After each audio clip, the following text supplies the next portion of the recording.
इमाम गजाली रहमतुल्लाह अलैह फरमाते हैं कि मैं जामे मस्जिद में इमाम लगा हुआ था और था तो मैं जामे मस्जिद का बड़ा इमाम, लेकिन दिल बड़ा परेशान रहता था, बड़ा खाली खाली महसूस होता था। एक दिन किसी ने कहा, इमाम गजाली इतनी अकड़ में रहते हो, इतने रोब में तुम रहते हो, क्यों नहीं तुम अपने लिए कोई शेख इख्तियार कर लेते, अपना पीर किसी को बना लेते। अल्लाह अकबर। इमाम गजाली ने कहा कि भाई मैं पहले इसको यूं ही समझता था कि पीर क्या होता है, पीर का मतलब हो गया कि घर आ जाओ दुआ कर दो बस बात खत्म है।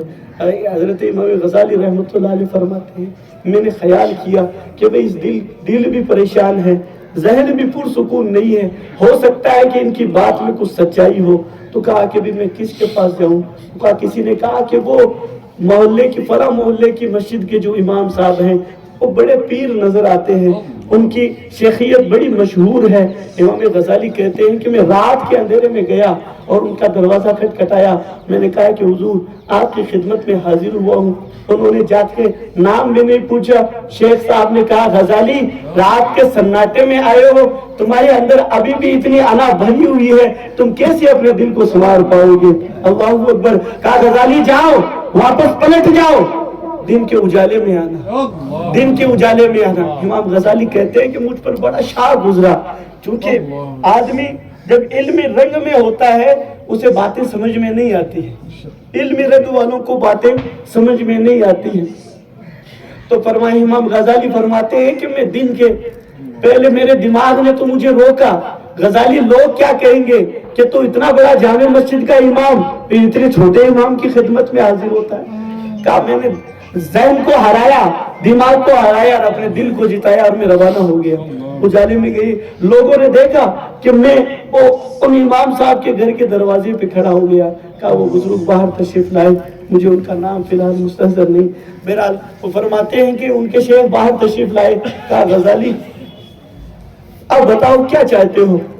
तो कहा कि हुजूर अल्लाह ने मुझे सब कुछ दिया है, न जाने क्यों फिर भी दिल परेशान रहता है, जहन परेशान रहता है। कहा गजाली मुझसे क्या चाहते हो? कहा हुजूर आपसे फैज हासिल करना चाहता हूँ। कहा गजाली फैज हासिल करना इतना आसान नहीं है। कहा हुजूर जो भी हो, जो मुझे करना पड़े मैं करने के लिए तैयार हूँ, लेकिन सरकार करम फरमा दीजिए। कहा कि सुनो सबक देता हूँ। कहा हुजूर सबक फरमाए, क्या सबक देना चाहते हो? कहा कि जब तुम जामे मस्जिद में नमाज पढ़ाओ तो लोगों सलाम फेरने के बाद अगर सुन्नतें ना हो या सुन्नतें हो तो सुन्नतें पढ़ने के बाद जल्दी फारिग हो करके मस्जिद के बाहर जहां लोग जूतियां खोलते हैं वहां जाकर के लोगों की चप्पलें सीधी किया करो। वहां जाकर के लोगों के सपने, बज़ाहिर हमें लगता है कि इन लोगों ने मुझ जैसे आदमी को क्या काम दे दिया। हकीकत खुदा की कसम उसमें हकीकत कुछ और होती है। ये चीजें मैं बाद में समझा।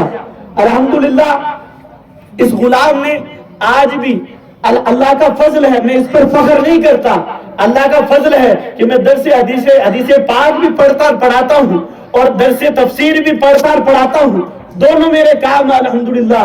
लेकिन खुदा की कसम एक अपने आप को आलिम जाहिर करना और एक किसी शेख तरीकत की सोहबत को इख्तियार करना, दोनों में बड़ा जमीन आसमान का फर्क है।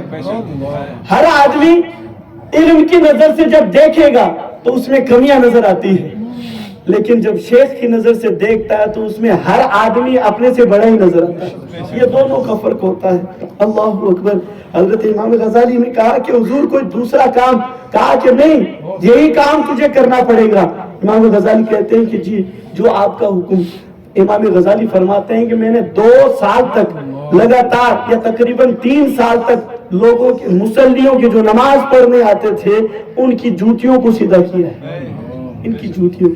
फिर जब मैं थक गया, मैं अपने शेख के पास गया, कहा हुजूर अब कोई दूसरा दर्स दे दीजिए। तो कहा कि वो हो गया। कहा हो गया हुजूर दूसरा दर्स? कहा अब मैं तुम्हें हुक्म करता हूँ कि अपने नमाजियों को वजू करवाया करो, अपने नमाजियों को। हम ना आलिम दीन तो बन गए, हमारी एक्सपेक्टेशन जो होती है, हमारी जो उम्मीद होती है वो ये होती है कि लोग आए और हमारे हाथ चूमे। याद रखें, एक उसूल याद रखें, खुदा के बन जाएंगे, हर आपके अमल में इखलास हो जाएगा, خدا کی قسم کسی کے پاس جا کر کے کہنے کی ضرورت نہیں ہے کہ لوگوں میری عزت کرو. اللہ کی مخلوق یوں ہی آپ کے پاس آ کر کے چلی جائے گی اور اپنے آپ جھکاؤ ہو جائے گا. آدمی عمل کی دنیا میں آئے تو صحیح. امام غزالی فرماتے ہیں میرے شیخ نے حکم دیا, کہا کہ جا کر کے مصلیوں کو وضو کروایا کرو. اب میں وضو کرانے لگ گیا. تقریباً 6 مہینہ یا 1 سال کا وقفہ گزرا ہو. اور میں خیال کر رہا تھا, ایک دن ایک بوڑھا آدمی آیا میرے پاس, آ کر کے کہا غزالی چل وضو کرا. جامع مسجد کا امام, اور امام غزالی میں جس کا نام لے رہا ہوں یہ علماء سمجھتے ہیں کہ میں کس ہستی کا نام لے رہا ہوں. کبھی موقع رہے گا تو ان کی ایک کتاب احیاء العلوم, یہ وہ کتاب ہے جس کو مصطفیٰ جان رحمت نے پسند فرمایا. میں تفصیل میں نہیں جاؤں گا. تو بہرحال حضرت امام غزالی وہ ہستی ہے. فرماتے ہیں کہ ایک دن ایک بوڑھا آدمی آیا, کہا غزالی وضو کرا. میں گیا اور پانی نکالا کنویں سے اور ان کو وضو کرانے لگا. کہا کہ جیسے میں نے بالٹی رکھی انہوں نے لات مار کر کے نیچے زمین پہ گرا دی بالٹی. میں نے ان کو کچھ نہیں کہا. میں نے دوبارہ بالٹی ڈالی اور دوبارہ پانی نکالا, انہوں نے دوبارہ لات ماری اور پورا پانی گرا دیا. پھر میں نے کچھ نہیں کہا. تیسری بار میں انہوں نے بالٹی نکالنے کا کہا. میں نے بالٹی پانی کی نکال کر کے رکھی, وضو کرانے لگا. ان بزرگ نے مجھے دھکا دیا, میں جا کر کے وہ پانی والے کیچڑ میں گر گیا.